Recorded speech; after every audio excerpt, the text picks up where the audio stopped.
So what's up, Internet? Sinus Media here.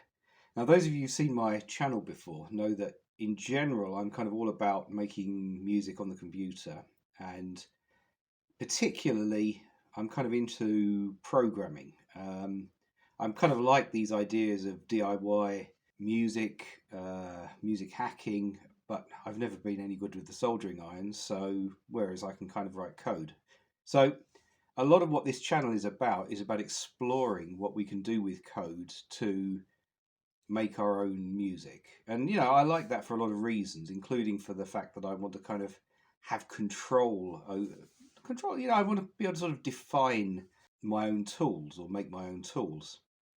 So my focus has been very much on that, but that doesn't mean I'm completely immune to the temptations of hardware or the temptations of gear. And I've been kind of thinking, do I want to engage with that? Is it something I want to get involved in? I don't particularly want to get kind of hooked on gas, but I have kind of been thinking, could I take it out of the computer and take what I do out of the computer?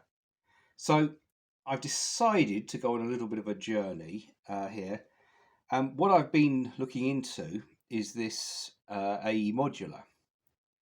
And AE Modular is kind of interesting. I mean, partly because it's cheap and accessible, small modular system, but particularly because over the years I've kind of experimented with Arduinos, with Raspberry Pi, with microbits, other sort of small programmable computers. And I've kind of thought, do I want to get more involved in electronics and maybe building some instruments? Well, Eurorack is the standard for modular synths, but it's 12 volts. There's a level of electronic skill you need to make things that can be powered correctly.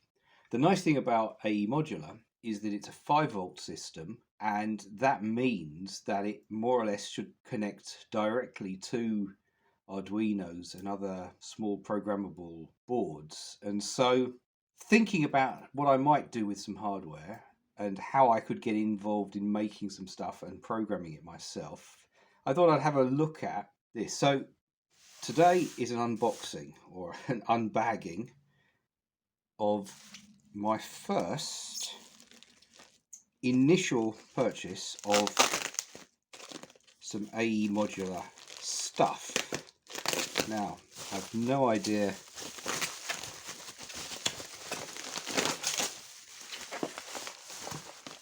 this is really preliminary, and when I say really preliminary, it's not even going to make a noise. But let's see what we've got. We've got some patch cables here. Got to check that I'm not. I've got to up my game a bit when it comes to cameras. I've got a power supply. This is my small case, and it really is small. It's smaller than I was expecting. It's all pretty small, actually. So here is what I'm going to be starting to experiment with in the next few weeks. And the big issue and the big idea here is that I've literally got a case. Tell you what, my unboxing game isn't so. Right, that's the power. This really is much smaller than I possibly imagined it to be. But that is also good. So here's the idea of this. This is a small case. It's got a power cable in it. I've got this master module here. This is going to be the connected to the outside world, the power audio input. I've got some power here, patch wires here. I haven't even got an oscillator at this point in time, but the idea is I'm going to use it with my one other bit of small hardware, which is my Bastl Kastle. So this is a small, cheap, semi-modular type arrangement. Makes some fantastic noises, you've got to say. It's really fun. And so I figured before I get into anything else, I'm just going to see what I can do plugging this into the modular. So my basic idea here I should actually read some instructions, but here's the master thing. That's going to go in here.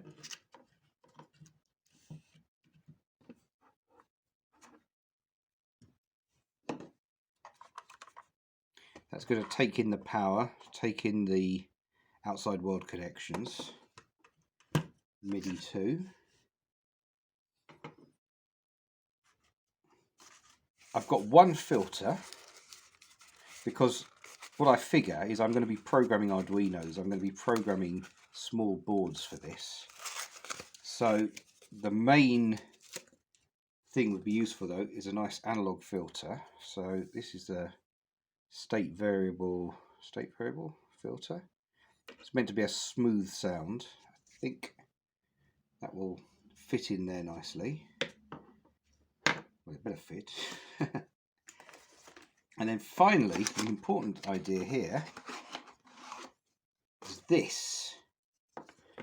This is a USB power. So this is really just taking the power back out of this case, and it's going to make these 5 volts and ground available here, and it's going to make this power available through USB. So this seems like rather an odd choice for like a first module to buy, but if I understand correctly, and I may just burn the whole thing in the next on the first time I switch it on, so we will find that out. But if I've figured this out correctly, these USBs are going to be able to plug those, power my Arduinos from those, or the Bastl Kastle, things like that, and then the ground should be the same as the ground for the rest of these things, and the 5 volts should be the same as the 5 volts for the rest of these modules, which means I should just be able to take any of the wires out of it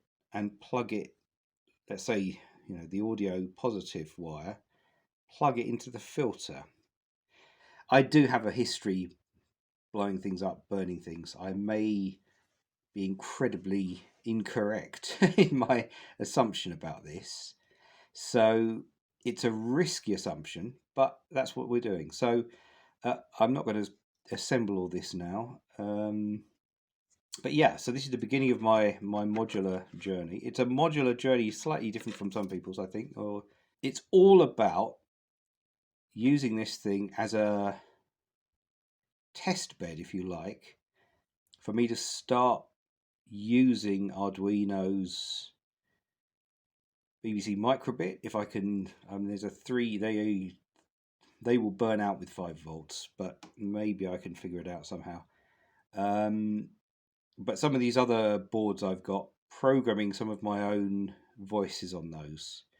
So yeah, thanks for watching this video, and if this is an interesting journey to you, then come back and see further installments. Thanks for watching.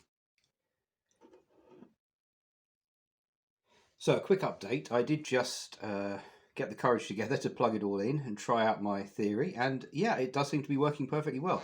So this is, I've just put these modules in.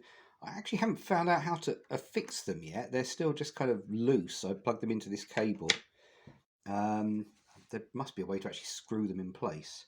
But yeah, so the power is now coming out of this USB. It's going into the Bastl Kastle. And yeah, this audio is plugged into this little speaker here. And that's the sound of the castle coming out.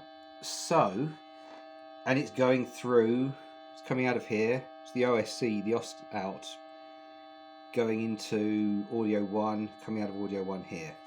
So if we change these, we're just getting the sound from the phone. You'll see how that actually comes across on the video. But yeah, you can start plugging this in to make something interesting happen. Actually, let's take the steps output of that, put it into the mode perhaps.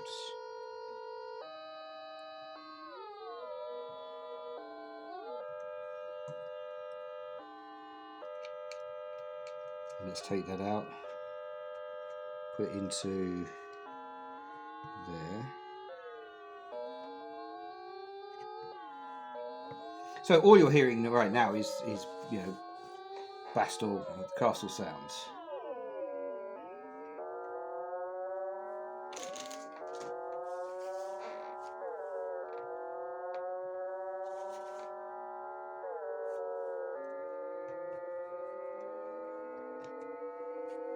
Now, the interesting thing we can do is we can take from the...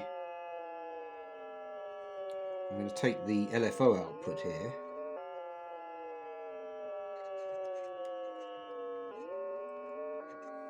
Well, no, what I'm going to do now is I'm just initially going to feed that, instead of being straight into the audio, I'm going to feed it into the SV filter input, and I'm going to take the SV low pass filter, filter out, put that into the audio.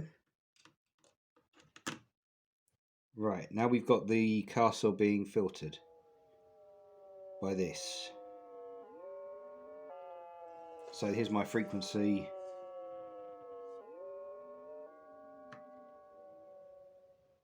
Just like that, isn't huge interesting, but turn the resonance up.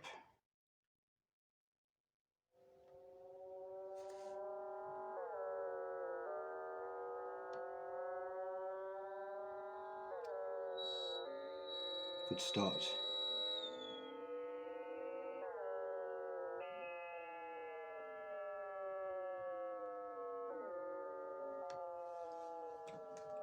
Right, but what's really interesting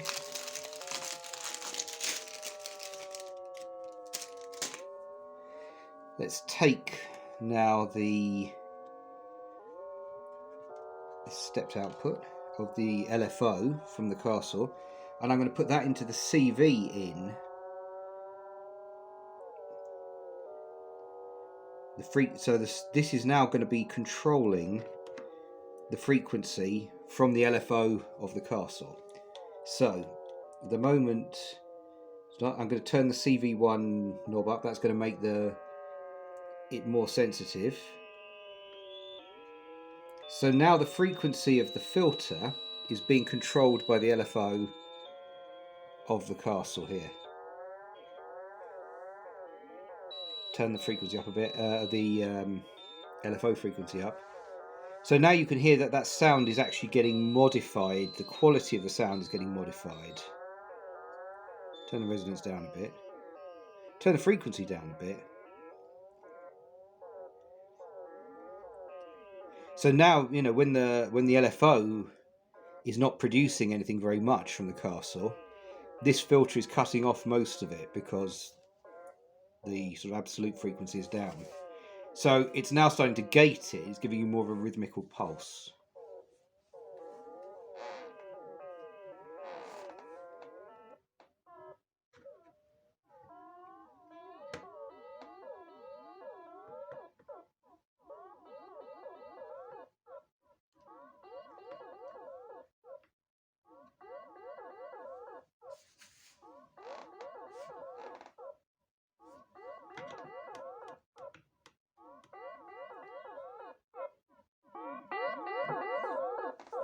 And now we've got a rhythm, right? It's as simple as getting the LFO more or less gated, using the filter to gate the sound.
instant grooves, really instant grooves.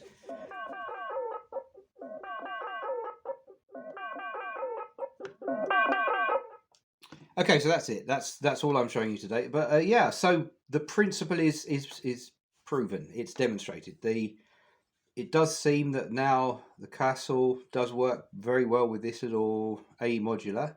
I'm extremely excited by this now. Next step, start pulling out Arduinos. This is my old Arduino 2009. It's still got like an old synth I wrote in it 10 years ago now. And next video I'll probably show you how that works and how that fits in. But yeah, I'm really excited now. This is really good. Congratulations to Tangible Waves. I think this AE Modular is a really nice piece of kit. I think I'm going to get a lot of fun out of this. Bastl Kastle, an amazing, amazing little box. Fantastic sounds in it. And yeah, it's really good. The world of 5-volt modular, I think, is, well, it's the only kind of modular I was likely to get into, and but I'm pretty excited to get into it. So thanks for watching again, and I hope you're interested in this stuff. Then you'll follow me on this journey. We'll see what we can do with it. Thanks for watching again. Cheers.